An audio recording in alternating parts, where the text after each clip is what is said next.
Dubai আন্তর্জাতিক cricket স্টেডিয়ামে অনুষ্ঠিত আইসিসি চ্যাম্পিয়ন ট্রফি 2025-এ নিজেদের প্রথম ম্যাচে ভারতীয় পেসার মোহাম্মদ শামি দুর্দান্ত বোলিং করেছেন।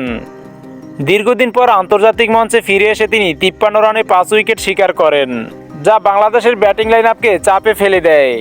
শামির বলের গতি ও সুইংয়ের সামনে বাংলাদেশের ব্যাটসম্যানরা অসহায় বোধ করেন, ফলে দলটি 228 রানে অল আউট হয়। মোহাম্মদ শামির বোলিং বাংলাদেশের ব্যাটসম্যানরা কোনোভাবেই মোকাবেলা করতে পারছিল না। তার বোলিংয়ে ছিল খুবই গতি ও সুইং। তার এমন দাপুটে বোলিংয়ের সামনে বাংলাদেশের ব্যাটিং লাইনআপের ধস নেমে আসে। বাংলাদেশের ইনিংসে তাওহিদ হৃদয় 100 রান করে দলের সম্মানজনক স্কোরে অবদান রাখেন। তবে শামির নেতৃত্বে ভারতীয় বোলাররা নিয়মিত বিরতিতে উইকেট তুলে নিয়ে বাংলাদেশের রানের গতি নিয়ন্ত্রণে রাখেন। শামির এই পারফরম্যান্স চ্যাম্পিয়ন্স ট্রফি ও বিশ্বকাপে তার উইকেট সংখ্যা 60-এ পৌঁছেছে, যা ভারতীয় বোলারদের মধ্যে সর্বোচ্চ। বাংলাদেশের দেয়া 229 রানের জবাবে ভারতীয় ব্যাটসম্যান শুভমান গিলের অপরাজিত 101 রানের ইনিংসের মাধ্যমে ভারত 6 উইকেটে জয়লাভ করে। এই জয়ে শামির বোলিং ও গিলের ব্যাটিং উভয়ই গুরুত্বপূর্ণ ভূমিকা পালন করে।